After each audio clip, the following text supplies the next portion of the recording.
regreso en Cátedra Médica este lunes de catedráticos hablando sobre donación de órganos en República Dominicana, qué tanto hemos avanzado, cuáles son los retos que tenemos como país ante este tema, y damos la bienvenida a nuestros invitados del día de hoy, iniciando por el doctor José Juan Castillo, quien es el director del INCOR y nos acompaña hoy aquí. Buenos días, doctor. Buenos días, muchas gracias por la invitación.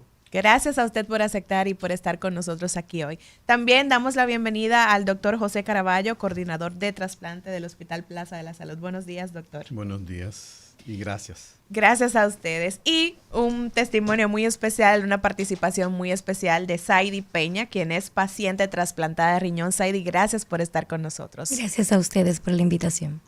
El doctor Amaury García en la introducción del programa pues hablaba de las trabas que tenemos como país, de que quizás contamos con capacitaciones por parte de profesionales como ustedes, pero falta mucho aún para poder trasplantar quizás a todos los pacientes que están en espera de un trasplante para poder seguir viviendo. En ese sentido, nos gustaría poder saber cuáles son las cifras que manejamos como país en cuanto a donación de órganos, trasplantes de órganos. Doctor, adelante. Bueno, obviamente están por debajo de los requerimientos de los pacientes. En República Dominicana, solamente un solo año, logramos hacer más de 100 trasplantes de órganos sólidos. ¿Órganos sólidos a qué se refiere para la gente que nos escucha? Bueno, por los trasplantes tú lo puedes dividir en dos. Trasplante de órganos sólidos y trasplante de tejido. Okay. Los órganos sólidos son corazón, pulmón, páncreas, riñón, hígado. Esos son órganos sólidos. Tejido, piel, hueso, córnea. De órganos sólidos solamente un solo año cruzamos la barrera de los 100, llegamos a 101. Luego de ahí, el promedio en los últimos 13, 14 años, si sumamos los trasplantes de órganos sólidos por los años a partir del 2008, que es cuando se crea la ley de donación de órganos y tejidos, el promedio ha sido 63 por año. 63. En promedio. Okay. En promedio. Obviamente hay años que están por debajo de 60 y años que hemos llegado a 70, 80. En los últimos 2 años, previo a la pandemia, hubo un año que llegamos a más de 90 trasplantes. Después de la pandemia hubo una baja y lentamente hemos ido aumentando. Y el año pasado se hicieron 82 trasplantes de órganos sólidos. Ya este año van por 84. Yo creo que vamos a terminar el año por encima de 100 trasplantes. Obviamente eso no es suficiente. No es suficiente porque, para poner un ejemplo, en el país hay más de 5.000 pacientes recibiendo terapia sustitutiva de diálisis peritoneal y hemodiálisis. O sea que necesitan un riñón accesorio, necesitan la intervención de una máquina, de un procedimiento para mantenerse con vida. ¿Cuántos tenemos, profesor? Más de 5.000 pacientes. Más de 5.000. Más de 5.000 pacientes. Hay unos 5.400 pacientes en terapia de diálisis peritoneal y de hemodiálisis. Si nosotros consideramos que, obviamente, no todos esos pacientes son trasplantables. ¿Por qué? Hay algunos que tienen contraindicaciones médicas para ser trasplantados.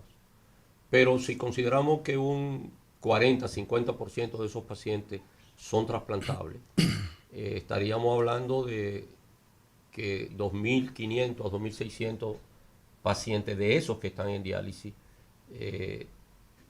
necesitan ser trasplantados. Sí, doctor José Caraballo, sí. Siempre un placer verlo. Nos cruzamos entre parqueos, entre pasillos de hospitales. Así es. Nos conocimos en el NEI Arias Lora. Sí. Y siempre usted ha sido una persona vinculada con el tema del trasplante y en un área muy, muy particular. En la República Dominicana ¿cuál sería, digamos, el principal hándicap, la principal limitación, vamos a decirlo de esta manera, que tienen el poder lograr, digamos, la meta en este momento? Bueno, existe en todo el proceso de lo que es la donación de órganos, todavía no se traspasa esa barrera del desconocimiento. No todos los hospitales están prestos para eso. Hay una negativa familiar de más de un 70%. Entonces, el problema real está en la parte de educación. Es decir, no hay una promoción, no hay una campaña publicitaria. Ustedes saben que una campaña de cualquier tipo es supermillonaria, es decir, se lleva muchos millones de pesos, pero hay muchas formas de hacerla sin que se gaste esa cantidad directamente en la televisión, no necesariamente. Ese es el principal problema, que la gente se niega a donar cuando uno hace la reunión familiar para fines de la donación y dicen que no, por muchísimos motivos, otros no dicen ninguno, pero hay motivos distintos y es el desconocimiento. Fíjense, hay un aspecto en todo esto, y es que yo veo, por ejemplo, que el Ministerio de Educación le cuesta incluso poder gastar el presupuesto, Liz. O sea, el Ministerio de Educación tiene dificultad para poder justificar y poder ejecutar, sería la palabra técnica, el presupuesto. Y miren, yo necesito que tanto el caso del profesor José Juan Castillo como el caso del profesor José Caraballo nos expliquen lo que representa en términos de costo tener esos 2.500, no vamos a decir el universo de los 5.000 y tanto, porque ya él ha dicho que hay un grupo que no es elegible y tendrá entonces que decirnos ¿cuáles son las condiciones? ¿Por qué razón? Claro. Es que hay personas que no son elegibles, pero tú tienes, Liz, perdón, el 50%. Que sí lo es. Que sí lo es. Entonces, es importante para nosotros que eso que usted acaba de decir, ¿verdad? Que bueno, iniciar una campaña desde el INCOR, por ejemplo, sería que los pocos chavos que le entra a esa institución, pues se vaya en una campaña donde la gente, pero hoy, ojo, educación tiene un papel de formar ciudadanos. Y dentro de los aspectos que tiene que tomar en consideración es de qué situaciones de salud se enferma la población dominicana y eso pasarlo evidentemente al escenario escolar. Entonces, eso es bastante interesante. Tenemos en el día de hoy, Liz, también la participación de Saidi Peña. Saidi Peña. Entonces, ¿qué nos trae Saidi? Bueno, Saidi es la parte testimonial de este panel. Ella es una paciente trasplantada de riñón y hoy va a poder hacer quizás ese poquito de conciencia a la gente porque, como usted decía iniciando, hasta que tú no te ves en la necesidad, no entiendes la importancia del tema. Y por eso quisimos incluir a Saidi hoy en este panel. Saidi, háblanos un poquito de cuál era la condición en la que te encontrabas antes de recibir ese trasplante de riñón que recibiste y cómo ha cambiado tu vida después de. Ante todo, muy buenos días. Para mí es un privilegio estar aquí. Cuando inició mi proceso de trasplante, yo iba a cumplir 30 años y ya yo estaba dispuesta a casarme, a comprar una casa, a establecerme ya como persona madura. Entonces, cuando me detectaron la enfermedad fue porque mi nefrólogo, que también era mi gran amigo, me dijo, hazte las pruebas porque te veo muy hinchada. Y cuando él recibió los resultados, me dijo, ven y tráeme un café. Y automáticamente me dejaron en cuidado intensivo, me pusieron un catéter central y me dijo, tienes que empezar diálisis, y yo me negué. ¿Eso hace cuántos años? Hace 7 años. Hace 7 años. Así es. O sea que tú pasaste de estar viviendo una vida Normal. Normal. a de, entrar a una unidad de cuidados intensivos en un pestañear. de un día para otro. Entonces empezaste, o sea, el médico identificó que tú tenías un problema de que te estaba edematizando, estabas hinchada, ¿no? Tenía la creatinina en 12 y En 12. lo normal es hasta 1.4. ¿Me ¿Qué corrige? es la creatinina, Sí. profesor José Juan Castillo? 0.9 en mujer. ¿Qué es la creatinina? La profesor? creatinina es un producto terminal del metabolismo de los músculos. Se utiliza como para medir o evaluar la función renal porque es un análisis barato, es un análisis reproducible, es un análisis que se puede hacer en cualquier laboratorio.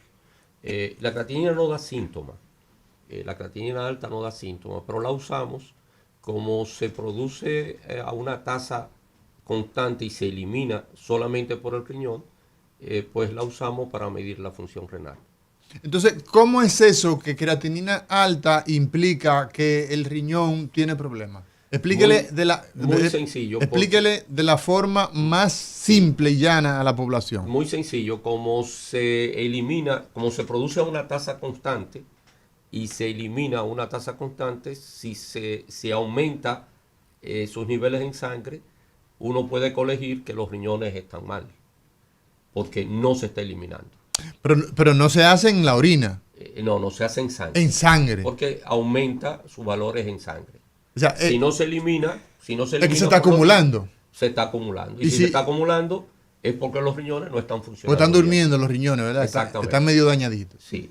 Entonces, esa es una determinación. Es una de las toxinas denominadas toxinas, urémicas, que la utilizamos para evaluar la función renal. Hay algo importante que es bueno que la población, que los pacientes lo sepan. Después que el paciente está en diálisis, que ya se está dializando, la creatinina no tiene valor para establecer ningún tipo de tratamiento. Tiene valor nutricional. ¿Cómo así? Bueno, porque después que tú estés en diálisis, entre más alta tiene la creatinina, mejor alimentado tú estás y mejor estamina tú tienes. ¿Me Exacto. explico? Sí. O Claro. sea, la creatinina es un derivado del metabolismo que hay. Del metabolismo, de la masa muscular. Y del metabolismo muscular. Exacto. Exacto. Por eso hay muchos fisiculturistas que teniendo los riñones normales tienen creatinina elevada. Exacto. A esos Porque pacientes. es un trabajo del músculo. Del músculo. Sí. A esos tipos de pacientes hay un análisis que se llama cistatina C, que evalúa la función renal y que no tiene ningún tipo de relación con lo que tú comes, ni con la cantidad de músculo que tú tengas, ni con el trabajo muscular que tú hagas. Que es específico para Evaluar la función la renal. función renal. En ¿Por qué eso- no se hace cistatina de forma rutinaria? Primero porque es cara, no es reproducible. Sí, no más preguntas. Los reactivos son más caros. No más preguntas, Y solamente, y no lo cubre, no está en el ¿cómo se llama? En El catálogo del seguro. O sea, no es Coberturas, no es en las económico. coberturas. no está en las coberturas de los seguros. Y probablemente tampoco está en otras partes del mundo. Probablemente. Nosotros para hacer cistatina hasta hace aproximadamente unos 9 meses teníamos que los pacientes se traían la sangre y se mandaba afuera. Sí, Por suerte hay 2 laboratorios dominicanos sí. que ya están haciendo cistatina en el país. Sí, yo creo que uno de ellos tiene que ser de uno de los amigos nuestros, probablemente. José Caraballo, cuando regresemos de esta pausa, me interesa que usted nos haga un poco de historia del tema de la andadura de la República Dominicana en términos del trasplante. Cómo nosotros comenzamos, cómo ha sido en la línea del tiempo el tema de el trasplante, de la donación. Porque estos vericuetos en lo que nos estamos involucrando en el día de hoy, es importante conocer un marco de referencia histórica. Ya volvemos.